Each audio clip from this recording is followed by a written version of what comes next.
America is the most powerful country on earth, the strongest military, the world's reserve currency, global influence unmatched in history. Okay, get this. What if I told you that just 4% of the world's population accounts for a quarter of its prisoners and nearly half of its military spending? Well, in this explainer, we're unpacking that exact puzzle, the American paradox. It's a story of incredible power and, well, some pretty deep contradictions. Let's dive in. So, everything starts with this one simple number, 4%. That's it. That's the share of all the people on Earth who live in the United States. It's a pretty small slice of the pie, right? Now, I want you to keep that number, 4%, in your head, because everything we're about to see is going to be compared to it, and that's where things get wild. So logically, you'd think, okay, 4% of the people, maybe 4% of the world's prisoners. Makes sense. But yeah, it's not even close. The US is home to nearly a quarter of all the prisoners on the entire planet. That is our very first clue that the numbers here are, well, they're seriously out of whack. And you know, this massive imbalance isn't just an internal thing. When we look at how the US projects its power out into the world, the numbers get even more extreme. That same 4% of the population, it supports an army that accounts for almost 40% of all military spending worldwide. The gap just keeps getting bigger and bigger. And guess what? It's the exact same story when we look at the money. The American economy, with just 4% of the world's people, generates over a quarter of the entire planet's economic output. So let's just recap. One small slice of the population holds a huge share of the world's prisoners, its firepower, and its wealth. So that brings us to the big question, the one that's probably on your mind right now. How? How is this even possible? To really get our heads around this, we're going to break it down and investigate three key pillars that really define what a country is: its prisons, its arsenal, and its money. Okay, so our first pillar takes us right inside America's borders. You can tell a lot about a country's values by how it treats its own people, especially those who break the rules. So let's start with the American prison system. As of right now, we're talking about nearly 2 million people behind bars in the US.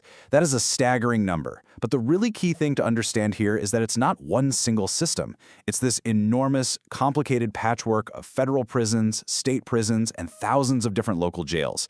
And that complexity is a big part of why the numbers are so incredibly high. You know, at the heart of any justice system, there's a fundamental choice. You can focus on retribution, that is, punishment for what someone did in the past, or you can focus on rehabilitation, which is all about preparing them for a better future. The path a country chooses makes a world of difference, as we're about to see. And this is where the rubber really meets the road. Just look at the difference.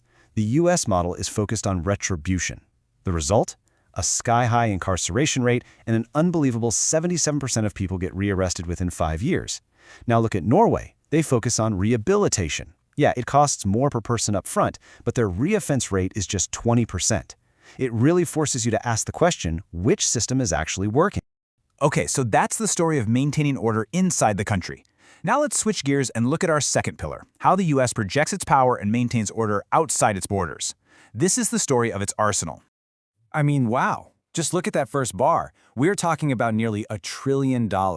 US military spending isn't just number one. It's more than the next 10 countries combined.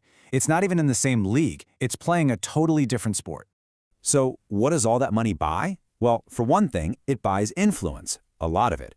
The same country with just 4% of the people is the world's undisputed #1 arms dealer, supplying almost half of all weapons sold globally. That's a powerful way to make friends and shape world events, often without firing a single shot. But here's the thing, and this is really crucial. It's not just about having more tanks and planes anymore. We're in the middle of a whole new kind of arms race, and frankly, it's a bit scarier. The old treaties that kept us safe are falling apart, and the new battleground, it's all about advanced tech, like hypersonic missiles and swarms of AI-powered drones. This is the future of warfare. Of course, an arsenal like that, it costs money. A lot of money. And that brings us right to our third and final pillar, money. The economic engine that has to power this entire outsized operation. You know, people have been predicting the downfall of the US dollar for decades. But look at this, it is still king. Almost 60% of all the money that central banks around the world hold in their savings accounts, it's in US dollars. That gives the United States a massive, almost unfair advantage in the global economy. But, and this is a very big but, there's a flip side to that dominance. This whole system is floating on an ocean of debt. The U.S. national debt has blown past $38 trillion. That's a number so huge, it's almost impossible to wrap your head around it. And it's climbing higher every single second. Now, okay, to be fair, that 38 trillion is the biggest absolute number, but the US also has the biggest economy. So what experts really watch is this ratio, the size of the debt compared to the size of the economy. And you can see here the US is at 125%. Now, that's not as high as Japan, but it is way higher than other major economies like China and Germany. It's definitely a warning sign.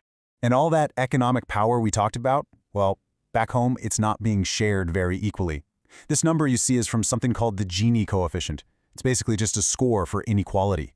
And the shocking thing here is that the United States has the same level of wealth inequality as India. That's a much, much higher level than almost any other developed nation on Earth.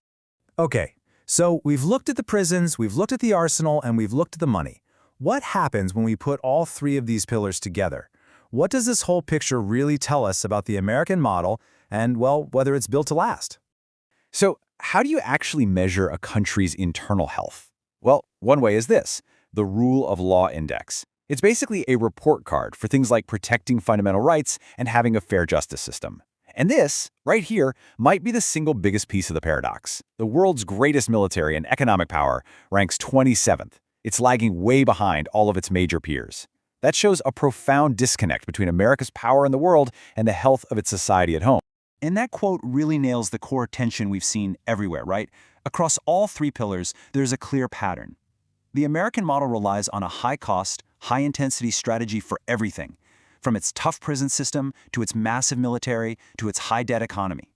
Which leaves us with this one, final, unavoidable question. Can any country keep this up forever? A system of extreme incarceration, extreme military spending, and extreme debt. Is that a model of lasting strength? Or is it more like a machine running so hot that it's just bound to burn out? The answer to that question is going to define the world for all of us in the years ahead.